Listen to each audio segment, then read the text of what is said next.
Bonjour, alors je suis Jean-Pierre Ilam, donc bienvenue sur ma chaîne YouTube Plante à l'âme et donc bienvenue à vous. Alors aujourd'hui je souhaiterais aborder un sujet qui je pense qui est très intéressant, d'accord, surtout pour les gens qui désirent entreprendre.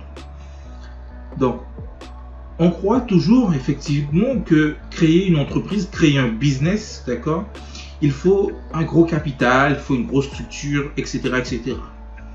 Bon, en quelque sorte, c'est pas faux, d'accord. En quelque sorte, c'est pas faux, mais il y a une façon plus souple, d'accord. Il y a une ou des façons plus souples entre guillemets, d'aborder ce sujet. C'est-à-dire qu'on n'a pas forcément besoin, au départ, de créer un business. On peut aussi créer un business sans argent. Je vais vous donner un exemple, un ou plusieurs exemples, d'accord. Alors, déjà, je vais prendre un extrait de ce livre, d'accord, un extrait de ce livre, et de mon expérience personnelle, du moins, par rapport à une activité que je pratique. Donc, je vais vous donner ce principe. Alors, il est important pour créer un business facile, entre guillemets, et sans argent, il est préférable, sincèrement, j'ai dit bien sans argent, créer un business sans argent. Donc, il est préférable de créer un service et de proposer des services. Parce que le service en lui-même, il n'a pas de coût. D'accord? Le service, il n'a pas de coût. Le seul coût qu'il peut y avoir, c'est le coût en termes de temps et le coût en termes d'énergie. Mais en soi, il n'a pas de coût monétaire. Donc, il est plus facile de commencer avec un service.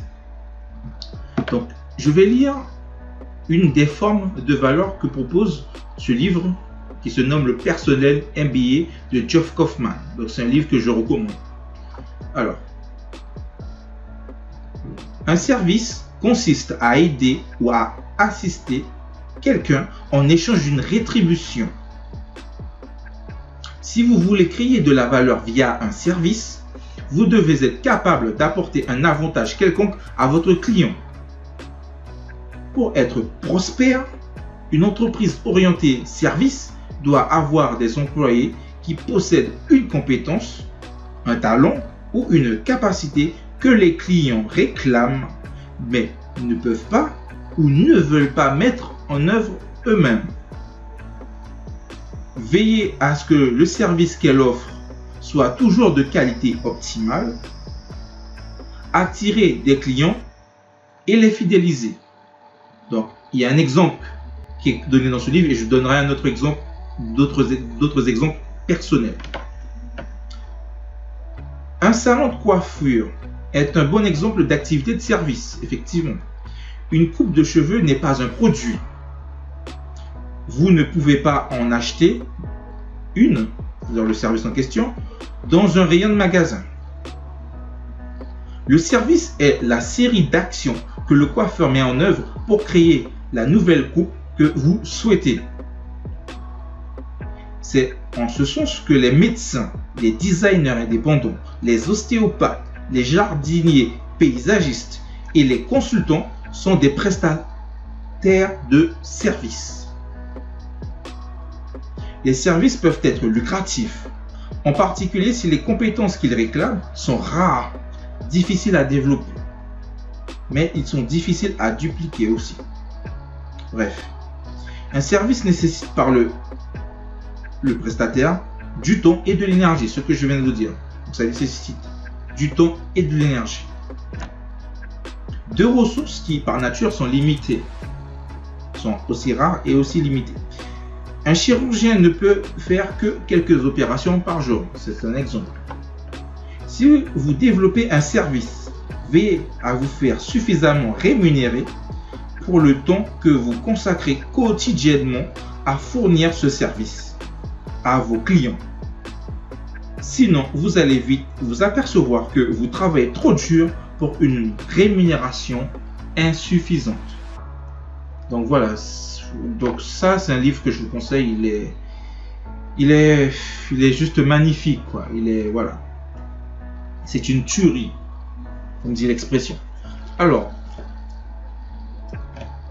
je prends maintenant mon exemple personnel. Comme vous avez vu peut-être en dessous de la vidéo, du moins de la première vidéo, excusez-moi. Donc, je suis formateur et consultant dans le domaine de la comptabilité gestion. Donc, mes capacités entre guillemets intellectuelles, on va dire ça comme ça, donc permet entre guillemets permet à des clients, si vous préférez, de les aider dans leur vie, c'est-à-dire dans leur vie professionnelle, bien sûr. Alors, je peux aider les étudiants qui préparent des concours en comptabilité, ou sinon qui préparent des examens en comptabilité gestion, ou sinon je peux aussi aider des demandeurs d'emploi. Je peux aider des personnes qui souhaitent changer de voie, changer de direction, changer de corps de métier, si vous préférez, d'accord? Et justement, moi, je travaille essentiellement, mes clients sont essentiellement des centres de formation. Et donc, ces centres de formation font appel à des gens comme moi, d'accord, qui ont une certaine expertise dans leur domaine, d'apprendre justement à leurs clients comment pratiquer de la comptabilité, comment faire de la bureautique, comment utiliser Excel, comment utiliser Word, comment utiliser Access, d'accord, comment utiliser PowerPoint. Donc voilà, il y a un tout. Et justement, ça c'est un service dans le sens, on me rémunère, les centres de formation qui sont mes principaux clients me rémunèrent pour les prestations que j'apporte à leurs clients, d'accord. Et donc, entre guillemets, comme vous avez compris, c'est eux les intermédiaires. Donc, dans l'histoire, je suis content parce que, voilà, je peux fournir mon travail et j'ai une rémunération. Ils sont contents parce que, en fait, par rapport à mes compétences, ça leur permet justement de répondre à un besoin, aux besoins de leurs clients. Donc, ils sont contents également parce qu'ils sont payés aussi pour ça. Et par la même occasion, les apprenants, du moins les élèves, les étudiants, les apprenants, ils sont, entre guillemets, aussi contents. Donc voilà, donc on voit bien que il y a quand même partout, il y a cet esprit gagnant-gagnant. C'est clair que si une personne était, si j'étais perdant, ou si le centre était perdant, ou si l'apprenant était perdant, c'est clair que voilà, ça l'aurait pas fait, ok. Mais tout ça pour vous dire que c'est un service, c'est quelque chose, voilà. Alors, vous allez me dire, la question que vous allez me poser, je pense, c'est ok Jean-Pierre, mais tout le monde ne peut pas être comptabilité, formateur en gestion, etc. Peut-être tout le monde n'a pas tes compétences. Ok, je suis d'accord. Mais ce que vous pouvez faire, si vous n'avez pas de compétences, c'est, si vous n'en avez pas, de vous former. Aujourd'hui, à l'heure actuelle, dans l'ère de l'information, il y a beaucoup de vidéos YouTube, il y a des livres. D'accord ? Vous pouvez développer au fil du temps une expertise. D'accord ? Je vous donne un autre exemple, faire du bénévolat. Vous n'avez pas de compétences. Ok. Vous pouvez faire du bénévolat pendant un certain temps. Bénévolat pour acquérir des compétences. Une fois que vous avez généré assez de compétences, vous pouvez proposer par la suite, d'accord ? Par la suite, vos prestations, votre expertise à des clients, etc.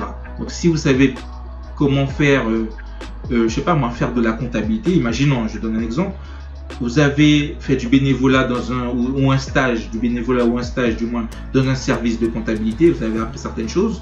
Vous avez aussi, pourquoi pas, par la même occasion, vous êtes formé auprès d'un organisme de formation, etc.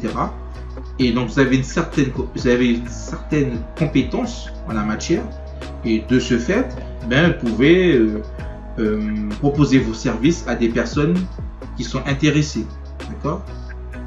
Par exemple, faire de la saisie compte, ce qu'on appelle opérateur de saisie. Donc ça aussi, ça peut être intéressant. Ou bien encore, coiffeur. Vous allez là, vous êtes dans votre quartier, quelqu'un vous montre comment couper les cheveux, comment arranger, etc.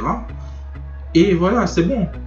Et donc vous avez appris, vous avez investi votre temps vous avez investi votre temps justement à comprendre les choses. Donc, vous avez essayé de comprendre les choses et vous avez, donc c'est un investissement en temps, c'est-à-dire vous avez investi votre temps dans l'apprentissage. Une fois que vous maîtrisez bien les techniques, etc.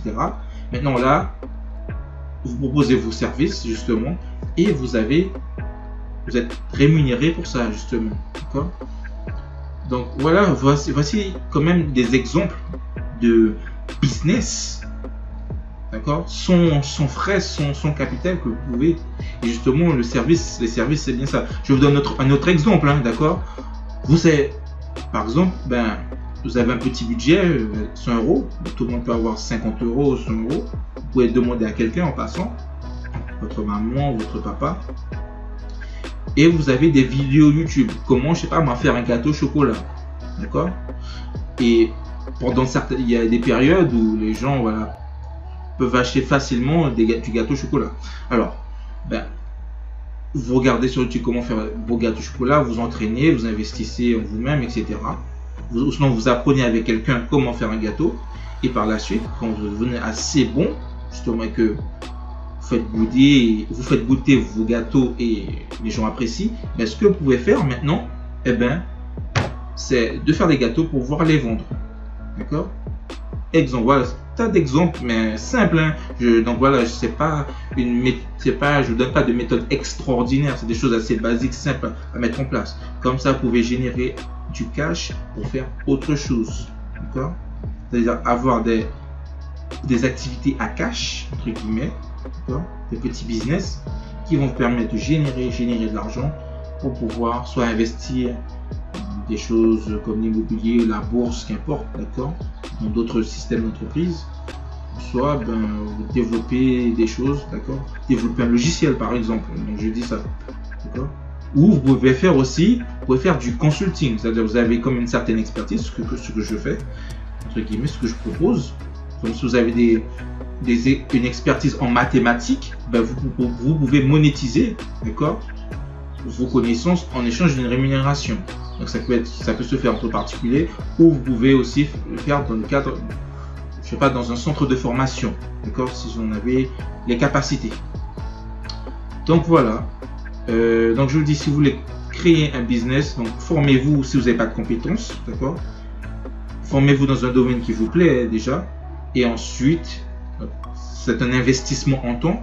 Et une fois que ça c'est fait, vous aurez par la suite de l'argent parce que vous allez proposer vos services, etc. Et vous serez entre guillemets rémunéré. Et par la suite, vous utilisez cet argent pour créer des petits business, etc. au fur et à mesure, petit à petit. D'accord? Donc voilà. Donc bon, là on a dépassé un petit peu. Donc je trouve que c'est quand même un sujet très intéressant. Et voilà. Donc je vous souhaite une très bonne journée. Et je vous dis à bientôt sur ma chaîne YouTube. Allez, ciao.